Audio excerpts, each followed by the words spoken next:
माननीय केंद्रीय मंत्री श्री नितिन गडकरी जी दूरदर्शी और अभिनव दृष्टिकोण वाले एक कुशल प्रशासक हैं जो हमेशा परिणाम को प्राप्त करने में विश्वास रखते हैं। श्री गडकरी मजबूत भारत का दृष्टिकोण रखते हैं। आपने कम समय में कई प्रतिष्ठित कार्य पूरे किए हैं। श्री गडकरी जी ने बुनियादी ढांचे के विकास में सार्वजनिक निजी भागीदारी यानी पीपीपी की अवधारणा को साकार करने की नवीन पहल की है। मेगा परियोजनाओं को समय सीमा में पूरा करना भी उनकी पहल है। 2014 के बाद से ही जिस तरह भारत में सड़कों के माध्यम से तेजी से कनेक्टिविटी बढ़ी है, बड़ी संख्या में नवीन हाईटेक एक्सप्रेसवे का निर्माण हुआ है, साथ ही सड़कों पर सुगम और सुरक्षित यात्रा सुनिश्चित हुई है, वो यशस्वी प्रधानमंत्री नरेंद्र मोदी जी के मार्गदर्शन से श्री नितिन गडकरी जी के नेतृत्व में किए गए अथक प्रयासों का ही परिणाम है। सड़कों के बेताज बादशाह अपनी कथनी करनी को हमेशा चरितार्थ करने वाले राजमार्ग पुरुष माननीय श्री नितिन गडकरी जी से निवेदन करती हूं, उनके उद्बोधन के लिए तालियों के साथ आप सभी उनका उद्बोधन करें, उनका स्वागत करें जी। जोरदार तालियों के साथ हमारे आज के मुख्य अतिथि का स्वागत, अभिनंदन उनके उद्बोधन के लिए।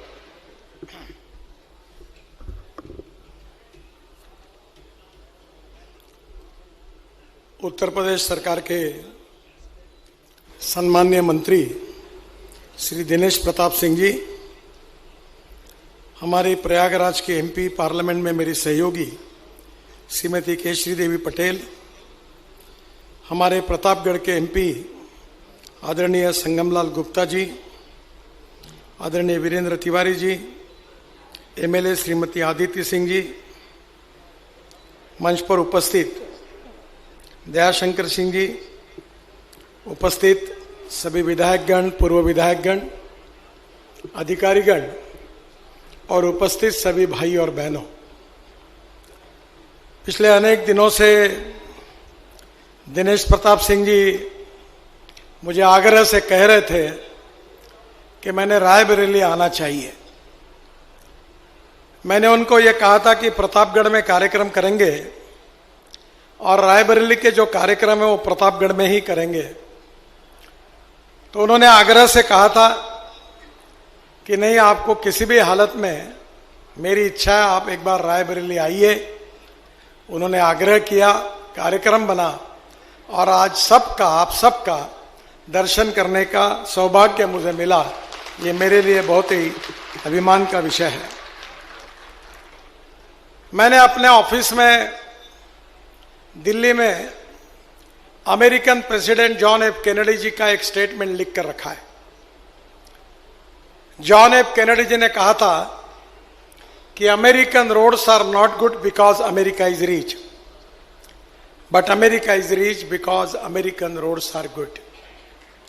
अमेरिका धनवान है, इसके कारण अमेरिका के रास्ते अच्छे नहीं हुए, तो अमेरिका के रास्ते अच्छे हुए, इसके कारण अमेरिका धनवान हुई।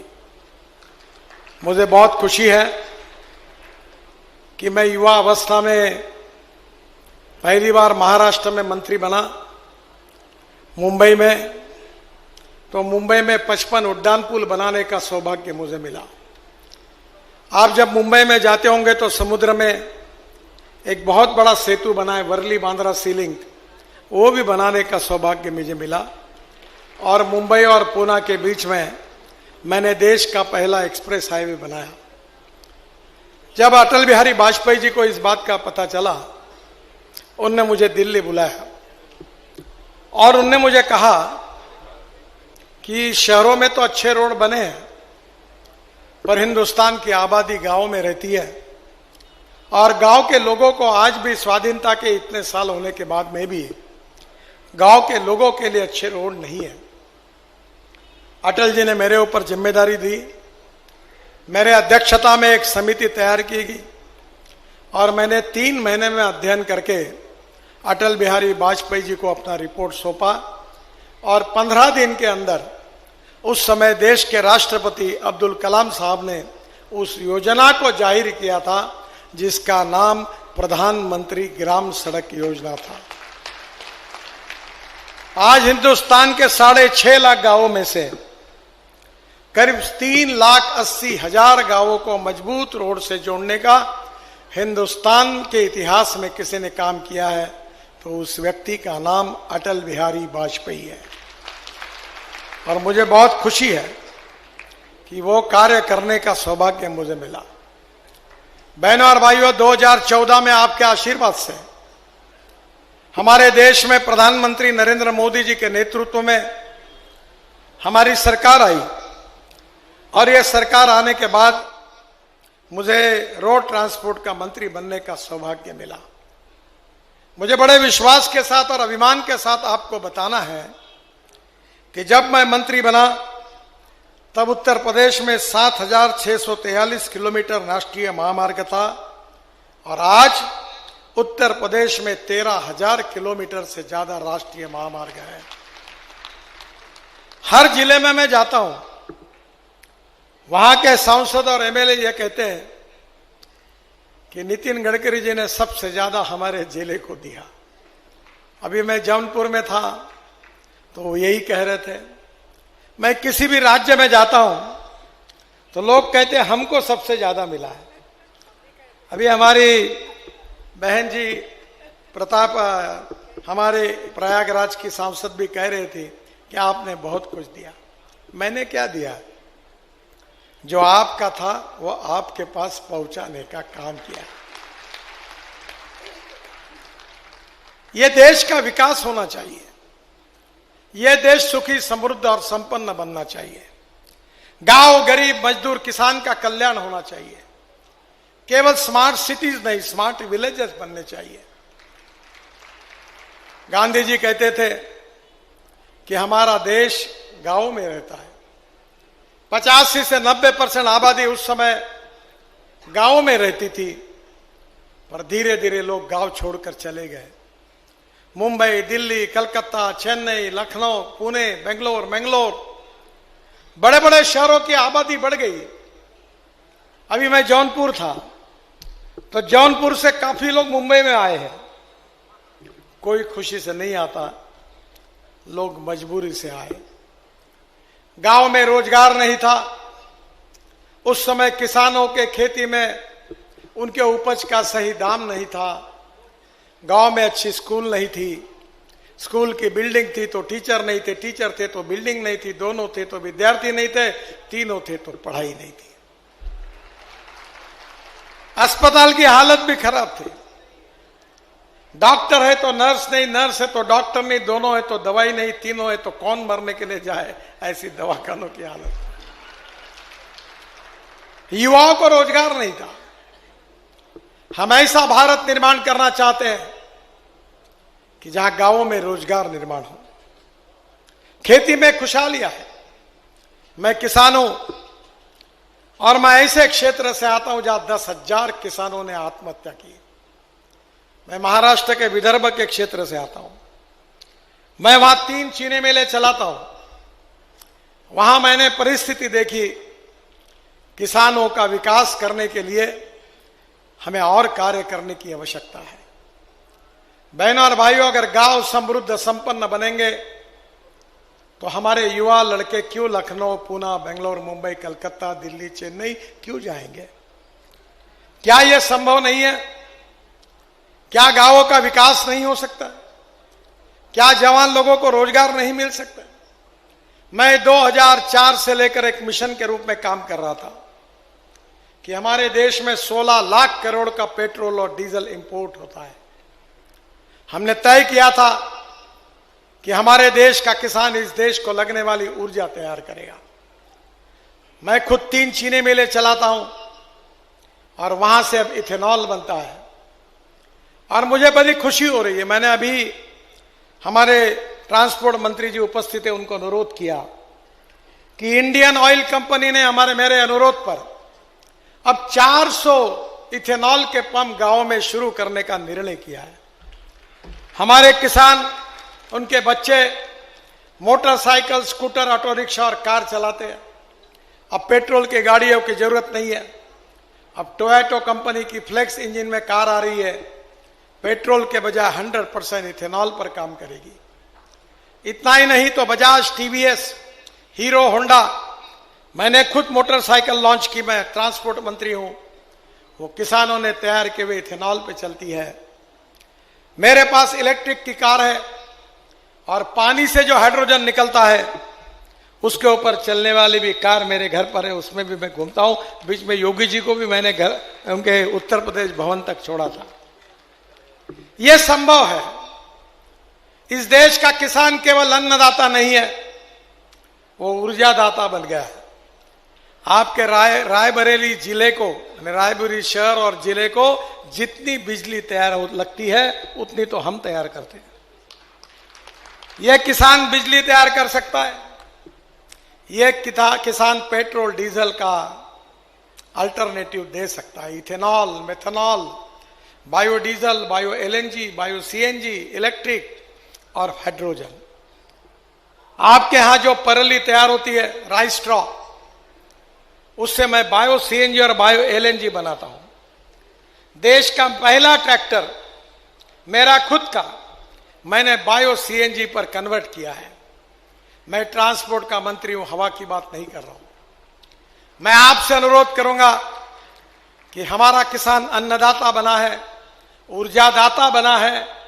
अब हम पंजाब और हरियाणा में परली से बिटुमिन डांबर तैयार कर रहे हैं। अब इतना ही नहीं तो पानीपत में परली से 1 lakh litre ethanol, 150 ton bio bitumen और 76,000 ton bio aviation fuel, sustainable aviation fuel यानी हवाई ईंधन जिसके ऊपर हवाई जहाज चलेंगे, वो भी तैयार हो रहा है। हमारे देश का 16 लाख करोड़ का इंपोर्ट अगर कम हो जाएगा और यह पैसा उत्तर प्रदेश के किसानों के जेब में जाएगा तो उसकी परचेसिंग पावर, खरीदी करने की ताकत बढ़ेगी, गांव में उद्योग व्यापार बढ़ेगा। तो गांव छोड़कर क्यों लोग शहर की तरफ आएंगे? हमें देश का विकास करना है, हमारे देश को समृद्ध और संपन्न बनाना है, गांव गरीब मजदूर किसान का कल्याण करना है, आत्मनिर्भर भारत बनाना है और दुनिया की तीसरी सबसे ताकतवान अर्थव्यवस्था हमको बनना है। और इसीलिए भारतीय जनता पार्टी ने प्रधानमंत्री मोदी जी के नेतृत्व में संकल्प किया है कि इस देश को भय, भूख, आतंक और भ्रष्टाचार से मुक्त करेंगे, गांव गरीब मजदूर किसान का कल्याण करेंगे और इस देश को दुनिया की महाशक्ति बनाएंगे। यही कार्यक्रम लेकर हम काम कर रहे हैं। और इसी कार्यक्रम में अगर उद्योग व्यापार बढ़ाना है तो इंफ्रास्ट्रक्चर अच्छा करना होगा। इंफ्रास्ट्रक्चर डेवलप करना यानी water, power, transport and communication. मेरा विश्वास है कि अपने यहां बिजली होगी, पानी होगा, टेलीकम्युनिकेशन के साधन होंगे, रोड होंगे, तो मुझे नहीं लगता कि हमारे यहां इंडस्ट्री आएगी। और इसलिए आज उत्तर प्रदेश के रोड अच्छे बन रहे हैं। मैं पिछली बार योगी जी के साथ आया था तो मिर्जापुर में हम साथ थे। तब मैंने ऐलान किया था कि 2024 समाप्त होने के पहले उत्तर प्रदेश के राष्ट्रीय महामार्ग अमेरिका के बराबर होंगे, ऐसे मैंने घोषणा की थी। अभी कुछ दिन पहले अमेरिका से कुछ लोग आए और मेरे पास आकर उन्होंने कहा कि आपने गलत बोला है। मैंने कहा क्या गलती हुई है? बोले आपने कहा कि 2024 समाप्त होने के पहले हिंदुस्तान के राष्ट्रीय महामार्ग का इंफ्रास्ट्रक्चर अमेरिका के बराबर होगा। आप गलत बोल रहे हो। आज ही आपका इंफ्रास्ट्रक्चर बराबरी में नहीं तो अमेरिका से अच्छा बना हुआ है, ये हम सर्टिफाई करते हैं। आज मैं हेलीकॉप्टर से देख रहा था, मुझे ज्यादा जानकारी यहां की नहीं है, पर उत्तर प्रदेश में हम 5 लाख करोड़ के काम कर रहे हैं। पैसे की कोई कमी नहीं है। आप चिंता मत करिए। ये पत्रकार भाइयों को मैं कहता हूं, मैं 10 साल से मंत्री हूं, मेरे जीवन में झूठ नहीं बोलता हूं। मेरी एक एक बात रिकॉर्ड कर लेना और डंके की चोट पर आपको बता रहा हूं, मेरी एक भी बात पूरी नहीं हुई तो ब्रेकिंग न्यूज लगा देना। पर वो मौका आपको कभी नहीं मिल सकता। जो कहेंगे वही करेंगे और जो करेंगे वही बोलेंगे। यही हमारी विचारधारा है, यही हमारी नीति है। रोड के बारे में बहुत कुछ बोलने लायक है, पर मैं कोई समय इसलिए रोड पर नहीं बोलूंगा क्योंकि आप तो देखते ही हो, तो बोलने की जरूरत क्या है।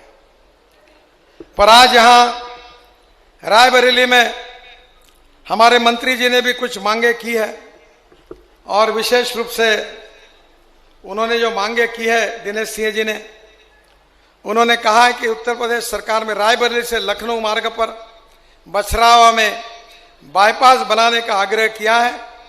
वहां 158 करोड़ की लागत से 6 किलोमीटर लंबा बाईपास बनाने की मैं घोषणा करता हूं।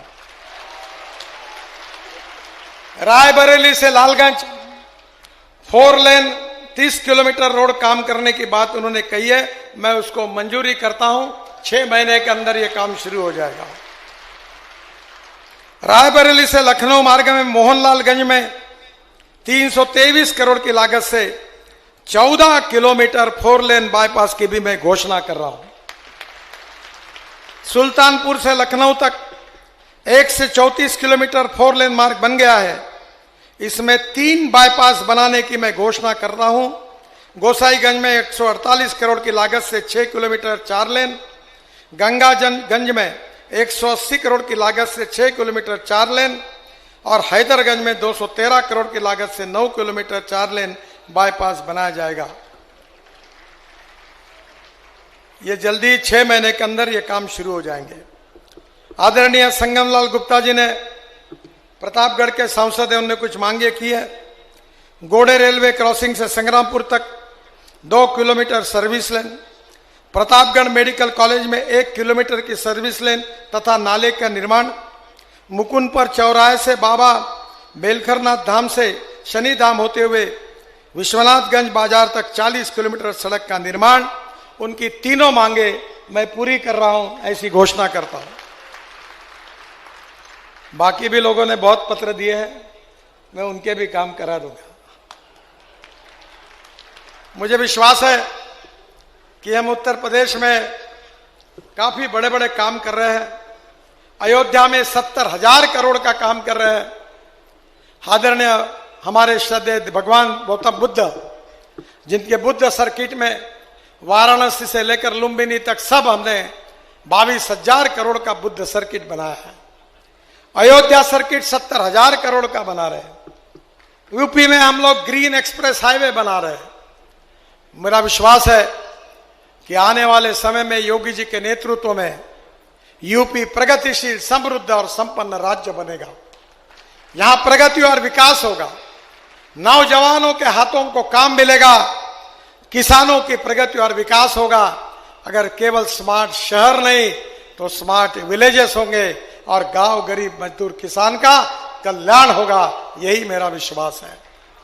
मैं रायबरेली की जनता को हृदय से बहुत बहुत शुभकामनाएं और शुभेच्छाएं देता हूं।